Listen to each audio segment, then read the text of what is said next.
കർത്താവ് ഒരു പുതിയ കൽപ്പന തരികയാണ്. എന്താണ് ആ കൽപ്പന? യേശു നമ്മെ സ്നേഹിച്ചത് എങ്ങനെയാണ്? തൻ്റെ ജീവൻ കൊടുത്താ സ്നേഹിച്ചത്. ഞാൻ ഒരിക്കൽ ഒരു സഭയിൽ ഒരു ഞായറാഴ്ച അവിടെ പാസ്റ്റർ ഇല്ലാത്തത് കൊണ്ട് അവിടെ സഭായോഗം നടത്താൻ പോയി. ആ പാസ്റ്റർക്ക് എന്തോ അസുഖം എന്തോ കാരണം ആയതുകൊണ്ടാണ്. ഇവിടെ ഒന്നും അല്ല, വേറെ സ്ഥലത്ത്. അപ്പൊ അവിടെ ചെന്നപ്പോ അവിടെ കല്യാണം കഴിഞ്ഞ് 1-2 ആഴ്ച മാത്രമായിരിക്കുന്ന ഒരു മണവാളനും മണവാട്ടിയും അവിടെ ഉണ്ടായിരുന്നത്. അപ്പൊ ഈ സ്നേഹത്തെക്കുറിച്ചൊക്കെ ഇങ്ങനെ പറഞ്ഞപ്പോ ഞാൻ ആ പെൺകുട്ടിയോട് ചോദിച്ചു, മോളെ, നിന്റെ ഭർത്താവിന് വേണ്ടി നീ മരിക്കാൻ തയ്യാറാണോ? അപ്പോൾ അവൾ ആ ചോദ്യം കേട്ടപ്പോൾ ഒന്ന് പതറിപ്പോയി. അപ്പോൾ ഒന്നുകൂടി ഞാൻ പറഞ്ഞു, മോളെ, നിന്റെ ഭർത്താവിന് വേണ്ടി മരിക്കാൻ ഒരു അവസരം നിനക്ക് കിട്ടിയാൽ നീ മരിക്കോ? അപ്പോൾ പറഞ്ഞു, അതിന് ഞാൻ മരിക്കാൻ ഞാൻ തയ്യാറല്ല.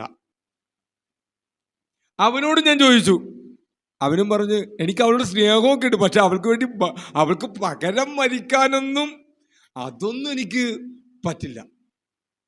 ഇത്രയേ ഉള്ളൂ നമ്മുടെയൊക്കെ സ്നേഹം. നമ്മുടെ സ്നേഹം ഇത്രേ ഉള്ളൂ. നമ്മൾ അവിടെ ഒരാൾ ജീവനോടിരിക്കുമ്പോൾ സ്നേഹിക്കും, അയാൾ കുറെ നല്ല കാര്യങ്ങൾ ചെയ്യുമ്പോൾ സ്നേഹിക്കും, അല്ലെങ്കിൽ ഒരു സ്നേഹവുമില്ല. പക്ഷെ യേശുവിന്റെ സ്നേഹം അങ്ങനെയുള്ളൊരു സ്നേഹമല്ലായിരുന്നു. യേശു നമ്മെ സ്നേഹിച്ചത് എങ്ങനെയാണ്? തൻ്റെ ജീവൻ നൽകിയാണ് സ്നേഹിച്ചത്. കാൽവരി കുരിശിൽ തൻ്റെ സ്വന്തം ജീവൻ, സ്വന്തം പ്രാണൻ നമുക്ക് വേണ്ടി നൽകിക്കൊണ്ടാണ് ക്രിസ്തു നമ്മെ സ്നേഹിച്ചത്, ഈ ലോകത്തെ സ്നേഹിച്ചത്. ഇതാണ് ക്രിസ്തുവിന്റെ പുതിയ കൽപ്പന. യേശു സ്നേഹിച്ചതുപോലെ നമുക്ക് തമ്മിൽ, ദൈവമക്കൾ തമ്മിൽ ആഴമേറിയ ഒരു സ്നേഹം നമ്മുടെ ഹൃദയത്തിൽ ഉണ്ടായിരിക്കണം. എന്നിട്ടൊരു കാര്യം കൂടി അവിടെ താഴെ പറഞ്ഞു, അടുത്ത വാക്യത്തിൽ പറഞ്ഞു, 35-ാമത്തെ വാക്യത്തിൽ പറയുന്നത് എന്താണ്? നിങ്ങൾക്ക് തമ്മിൽ തമ്മിൽ സ്നേഹമുണ്ടെങ്കിൽ നിങ്ങൾ എൻ്റെ ശിഷ്യന്മാരെന്ന് എല്ലാവരും അറിയും. ഇന്ന് ആത്മിക സഭകളുടെ ഒരു ദുസ്ഥിതി എന്ന് ഓർക്കണം. തമ്മിൽ തമ്മിൽ എന്തില്ല? ഒരു സ്നേഹവുമില്ല. ഒരു ഉദാഹരണം പറഞ്ഞു കഴിഞ്ഞാൽ, ഒരു പാസ്റ്റർക്ക് മറ്റൊരു പാസ്റ്ററെ കണ്ടുകൂടാ. ഒരു സഭയ്ക്ക് മറ്റൊരു സഭയെ യഥാർത്ഥത്തിൽ ഇഷ്ടമല്ല.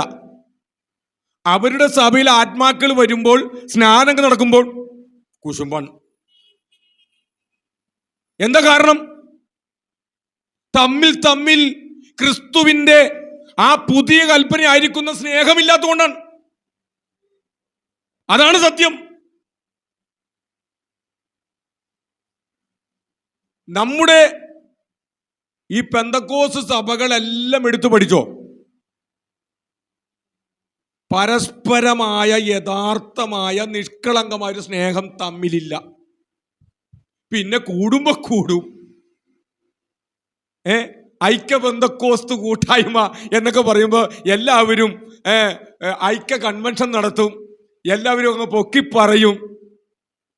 അത് കഴിയുമ്പോൾ ആത്മാക്കളെ കിട്ടുന്ന കാര്യം വരുമ്പോൾ പിന്നെ തുടങ്ങും അടി. പരസ്പരമായൊരു സ്നേഹമില്ല. പിന്നെ കുറെ പ്രഹസനങ്ങളാണ്. കാണുമ്പോൾ ഭയങ്കര സ്നേഹം, പ്രൈസ്തലോടൊക്കെ പറയും, വിശേഷമൊക്കെ ചോദിക്കും, അപ്പുറത്തേക്ക് മാറി നിന്നിട്ട് കുറ്റവും പറയും. എന്തുകൊണ്ടിങ്ങനെ സംഭവിക്കുന്നു? അതിന് കാരണം വേറൊന്നുമല്ല, യഥാർത്ഥ ക്രിസ്തുവിന്റെ സ്നേഹമില്ലാത്തത് കൊണ്ടാണ്. അതുകൊണ്ടാണ് കർത്താവ് ഇവിടെ പഠിപ്പിച്ചത്, നിങ്ങൾ നിങ്ങൾക്ക് തമ്മിൽ തമ്മിൽ സ്നേഹമുണ്ടെങ്കിൽ നിങ്ങൾ എൻ്റെ ശിഷ്യന്മാരെന്ന് എല്ലാവരും അറിയുന്നു.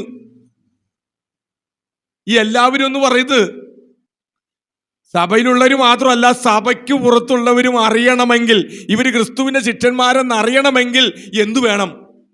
തമ്മിൽ തമ്മിൽ സ്നേഹം വേണം.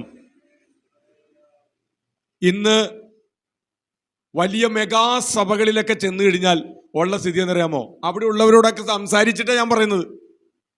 പണക്കാരോടൊപ്പം മാത്രം നിൽക്കും.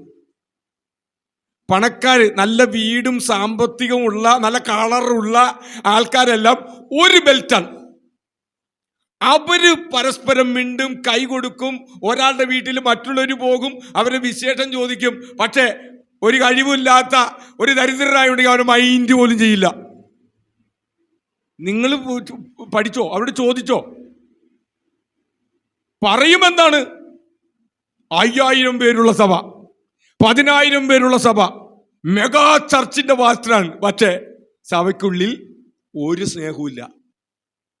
പണക്കാരെ മാത്രം സ്നേഹിക്കാനാണോ കർത്താവ് പഠിപ്പിച്ചത്?